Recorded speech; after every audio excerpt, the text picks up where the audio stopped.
বাইরের সময় কেটে যখন ঘরে যাবে, আল্লাহর গোলাম তো সেই যে ব্যক্তি ঘরে যাবে কিন্তু ঘরটাকে ইবাদতের সাথে সাজিয়ে ফেলবে, যে ব্যক্তি নীরব নির্জনে আল্লাহর কুদরতি কদমে লুটিয়ে পড়বে আর চোখের পানি ঝরাইয়া পড়বে, আল্লাহ আমি তোমার গোলামের লিস্টে নাম লেখাইতে চাই। ওয়াল্লাযীনা ইয়াবীতুনা লিরাব্বিহিম সুজদান ওয়া কিয়ামা, আল্লাহর নাম নেবে, আল্লাহর প্রশংসা করবে, আল্লাহর ইবাদত করবে, ঘরের মধ্যে আল্লাহর ইবাদতের জায়গা বানায় ফেলবে। তার মানে আমরা মনে করি মসজিদ শুধু আল্লাহর ঘর, ইবাদতের ঘর, আর আমাদের প্রত্যেকজনের ঘরগুলো একটা একটা করে সিনেমা হল। আমরা মনে করি মসজিদ আল্লাহর ইবাদতের ঘর, নিজের বাড়ি আবার কখনো ইবাদতের জায়গা হয় না। প্রত্যেকটা বান্দার ঘর খুঁজলে দেখা যাবে কারো ঘরের মধ্যে কোনো ইবাদতের কোনো জায়গা না। 2 রাকাত নামাজ ঘরে পড়বে এমন পরিবেশ কারো ঘরে না, ঠিক কিনা বলে? নাই। ইবাদত করবে কোন জায়গায়?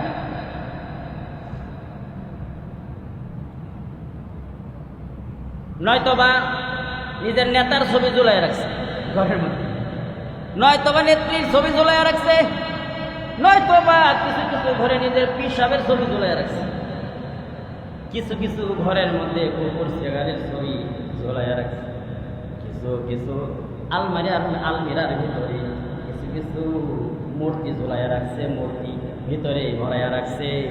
হ্যাঁ, বাঘ, ভালু, হাতি, হরিণ, ঘোড়া ইত্যাদি ইত্যাদি দিয়া সুকেশ ভরাইয়া রাখছে, ঠিক কিনা বলেন? ঠিক কিনা?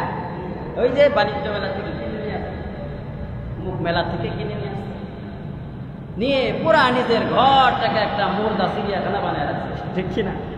একটা মুর্দা চিড়িয়াখানা ঘরের মধ্যে। এই ঘরে ইবাদত করবে কেমনে? এই ঘরে ইবাদতের মন বসবে কেমনে?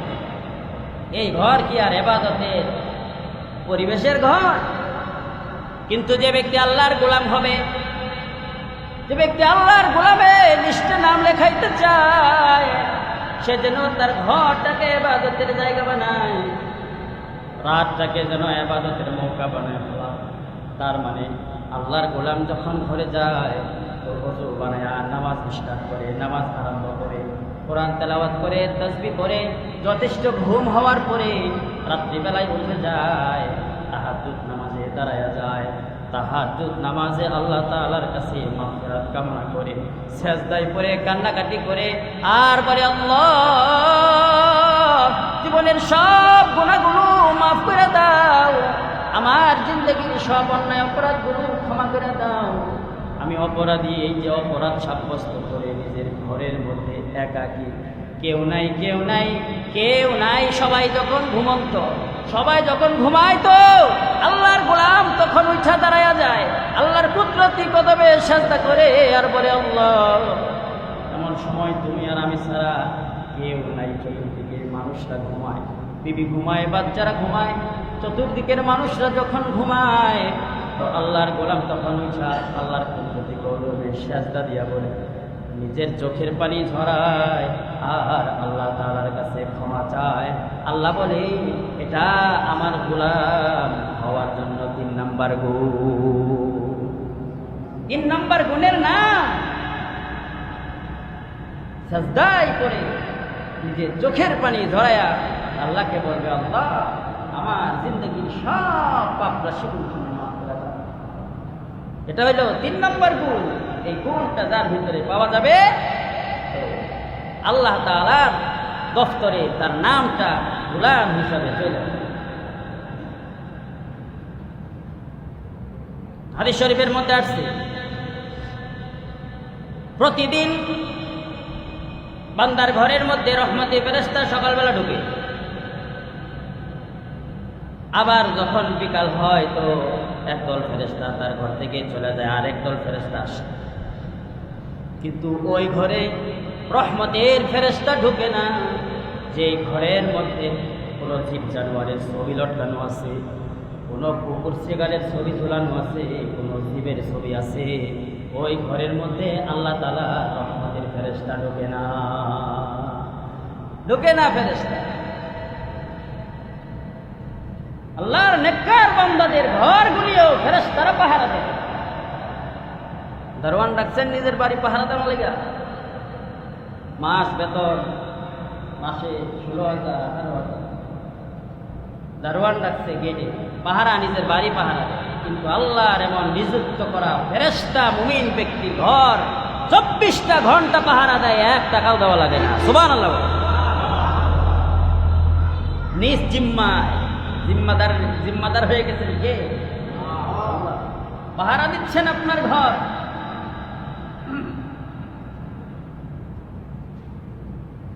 তো গোলাম তো হওয়া লাগবে আল্লাহ বলে। যদি কোনো ব্যক্তি আল্লাহর গোলাম হইতে পারে তো আল্লাহ পাকের জিম্মায় সে চলে যায়, আর আল্লাহ পাক আসমান থেকে তার জন্য যথেষ্ট হয়ে যায়। ওয়াকাফা বিল্লাহি ওয়ালিয়া ওয়া কাফা বিল্লাহি নাসিরা। আল্লাহ তাআলা তার অভিভাবক হয়ে যায় এবং আল্লাহ তার সাহায্য করার জন্য যথেষ্ট হয়ে যায়। কিন্তু আমরা গোলাম হইতে পারছি কিনা? আমরা কি গোলাম হইতে পারছি নি? এই যে 3টা গুণের কথা বললাম, 1 নাম্বার গুণ হলো বিনয়, 2 নাম্বার গুণের নাম হলো যে ধৈর্য। তার মানে যদি কোনো ব্যক্তি আমাকে কষ্ট দেয় আমি তার প্রতিশোধ দিব না, যদি আমাকে কেউ গালি দেয় আমি তার জন্য আরো দোয়া করব। এটা হইল মুমিনের 2 নাম্বার গুণ। এই গুণটাকে আমাদের ভিতরে আছে নাকি? 3 নাম্বার গুণ, তাহাজ্জুদ নামাজ পড়বে, আল্লাহর ঘরটাকে ইবাদতের জায়গা বানায় ফেলবে, নিজের ঘরটাও মসজিদ বানাবে, সাজদার জায়গা বানাবে, নিজের ঘরটাও ইবাদতের জায়গা বানাবে। এতটুকু জানেন যে মসজিদ হলো ফরজ ইবাদতের জন্য। কি ইবাদতের জন্য? ফরজ ইবাদতের জন্য হলো মসজিদ। আর বাকি যত ইবাদত সব ইবাদতগুলো ঘরে হবে, সব ইবাদত ঘরে হবে। নামাজের আগের সুন্নত বাড়ি থেকে পড়ে আসা সুন্নত, নামাজের পরের সুন্নত বাড়িতে গিয়া পড়া সুন্নত।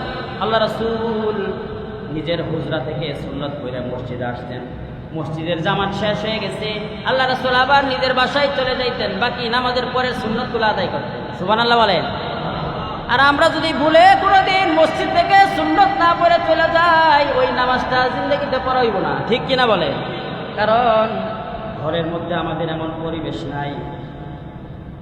25 ইঞ্চি 26 ইঞ্চি 30 ইঞ্চি এলইডি ঝোলায় রাখছে। তার মানে পাল্লাপাল্লি শুরু হয়ে গেছে কার ঘরে কত বড় এলইডি লাগাইতে পারে। আল্লাহ শুরু হয়ে গেছে। আর এখন তো সিস্টেম হয়েছে নেওয়ার, তো আরেক সুন্দর সিস্টেম আছে, স্থিতি সব নেওয়া যায়। ঠিক কিনা? সব নেওয়া যায়। কত ইঞ্চি নেবেন, নেন না লাগান না, বাড়ি সিনেমা বানাই। আগে তো ছোট ছোট পর্দা ছিল টিভি, ছোট পর্দা। এখন আর ছোট পর্দার দিন নাই, এখন বড় বড় পর্দা ঘরের মধ্যে। ঠিক কিনা? এই যে ঘরগুলা, প্রত্যেকটা ঘর, এই ঘরে 2 রাকাত নামাজ পড়ার মতো জায়গা নাই। এটা কেমন মুমিনের ঘর? এটা কোন জাতের মুমিনের ঘর? ঘরের খুঁজলে যায় নামাজ পাওয়া যায় না, ঘরে খুঁজলে টুপি নাই, ঘরে তাসবির দানা নাই, ঘরের মধ্যে আছে শুধু রিমোট আর রিমোট আছে। রিমোট বালিশের কাছে রাখে, সিগারেটের প্যাকেটটা বালিশের কাছে, একটা ম্যাচ, সিগারেটের প্যাকেট আর রিমোট আর মোবাইল, এগুলো হলো বালিশের কাছে রাখার জিনিস। ঠিক কিনা বললেন? মিথ্যা কথা বললাম? মিথ্যা বললাম নাকি? কিন্তু আমার বালিশের কিনারে রাখার দরকার ছিল আমার মাথার টুপিটা, আমার ব্যবহৃত সুন্নতি মেসওয়াকটা। আমার বালিশের কাছে থাকার কথা ছিল তাসবির দানাটা, আমার বালিশের কাছে থাকার কথা ছিল পাক পবিত্র হওয়ার জন্য টিস্যুর প্যাকেটটা। ঠিক কিনা বলেন?